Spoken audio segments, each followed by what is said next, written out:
Donc l'arthrose de stade 4 n'est avérée qu'à la radio, à l'IRM, au scanner, de ces 3 outils.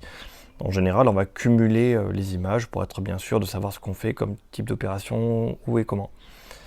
L'échographie ne suffit pas. Et ce qu'il faut savoir, c'est que l'opération, c'est vraiment avant j'ai horriblement mal et après j'ai plus aucune douleur. C'est vraiment ça. Bon, après, il y a les séquelles quand même d'opération parce qu'on passe au travers les muscles, on casse la capsule articulaire, donc il va y avoir des douleurs de séquelles, mais rien de comparable avec les douleurs qu'on peut avoir avant. Les douleurs de stade 4, c'est de l'os contre de l'os qui frotte, ça grince, c'est très douloureux. Comment on sait qu'on a de l'arthrose à ce niveau-là? C'est j'ai très très mal tout le temps, je ne peux rien faire. Dès que je bouge, j'ai mal. En gros, c'est ça. Je bouge, j'ai mal. Je bouge, ça grince, ça frotte. Petit à petit, quand je marche, ça va aller mieux. Parce qu'en fait, je vais détruire mes cellules osseuses et elles auront moins de sensations. Mais dès que je m'arrête, ça gonfle. Et après, dès que je repars, ça fait mal. Il n'y a pas de repos. Le seul truc qu'on peut faire, c'est rien du tout en termes de rééducation. Il n'y a pas vraiment d'efficacité sur rien. Un conseil que j'ai à donner quand même, c'est vérifier que c'est vraiment de l'arthrose au travers d'une radio, un scanner, un IRM, et surtout, ne vous faites pas opérer si ce n'est pas avéré à l'image. Voilà.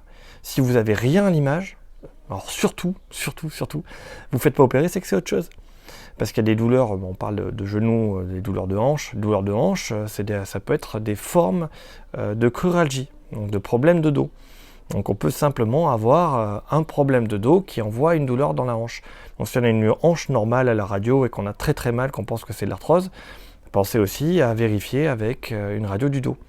Et pour le genou, c'est pareil, ça peut aussi être une cruralgie. Si j'ai très très mal à mon genou, il faut que je vérifie avec une radio si il y a de l'arthrose ou pas. Et s'il n'y en a pas, ça peut être intéressant de faire une radio du dos pour vérifier si ce n'est pas une lombalgie aussi. Si j'ai mal derrière la cuisse, ça peut être une forme de sciatique. Voilà. Attention, c'est pas valable pour tout le monde. J'ai un commentaire qui dit moi j'ai eu mal derrière la cuisse, mais proche de l'articulation. Ça laisse penser à une tendinopathie, une tendinite. Donc, il faudrait que je réponde à cette question-là en live. Ah, j'ai oublié, la greffe de cartilage. La greffe de cartilage peut marcher. Donc il y a différents types de formes de greffe de cartilage.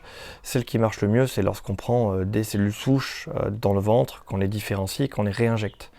Sinon, il y a d'autres méthodes, mais qui marchent beaucoup moins bien, mais qui coûtent aussi beaucoup moins cher. Sur ça, j'ai pas de recul.